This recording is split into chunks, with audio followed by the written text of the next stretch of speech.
ইসরায়েলের কাঁধে বন্দুক রেখে ইরানে আক্রমণ চালিয়ে যেন শান্তি পাচ্ছিলেন না ডোনাল্ড ট্রাম্প।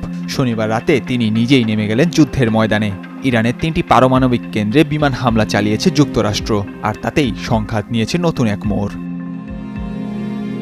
ইরানের পারমাণবিক স্থাপনায় যুক্তরাষ্ট্রের সাম্প্রতিক বিমান হামলার প্রতিক্রিয়ার মধ্যপ্রাচ্যে নতুন করে উত্তেজনা সৃষ্টি হয়েছে। যুক্তরাষ্ট্রের হামলায় ইরানের সশস্ত্র বাহিনীর পাল্টা হামলার বৈধ নিশানা পরিধি বেড়ে গিয়েছে বলে হুঁশিয়ারি দিয়েছেন দেশটির শিয়া সংখ্যাগরিষ্ঠ সামরিক বাহিনীর এক মুখপাত্র। ইরানের সশস্ত্র বাহিনীর খতম আল আনবিয়ার কেন্দ্রীয় সামরিক সদর দপ্তরের মুখপাত্র ইব্রাহিম জুলফাকারি বলেছেন, আমেরিকা যা করেছে তার জন্য চড়া মূল্য চুকানোর প্রস্তুত থাকতে হবে। ট্রাম্পকে জুয়ারি আখ্যা দিয়ে তিনি বলেন, জুয়ারি ট্রাম্প, আপনি হয়তো যুদ্ধ করতে পারেন, কিন্তু আমরাই সেই যুদ্ধের ইতি টানতে যাচ্ছি। এদিকে এরই মধ্যে ইরান সমর্থিত সশস্ত্র গোষ্ঠীগুলো যুক্তরাষ্ট্রের সামরিক ঘাঁটিগুলো লক্ষ্য করে পাল্টা হামলার প্রস্তুতি নিচ্ছে বলে জানিয়েছে নিউ ইয়র্ক টাইমস। যদিও এ বিষয়ে এখন পর্যন্ত হোয়াইট হাউস কিংবা তেহরান আনুষ্ঠানিক কোনো মন্তব্য করেনি।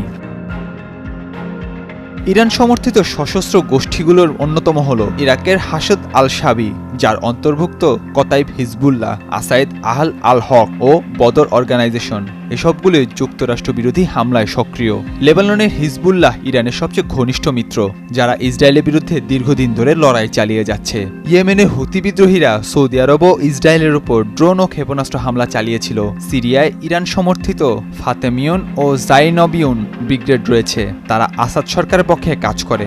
এসব গোষ্ঠীকে সমন্বয়, অর্থ ও অস্ত্র দিয়ে সহায়তা করে ইরানের বিপ্লবী গার্ডের বৈদেশিক শাখা কুদস ফোর্স।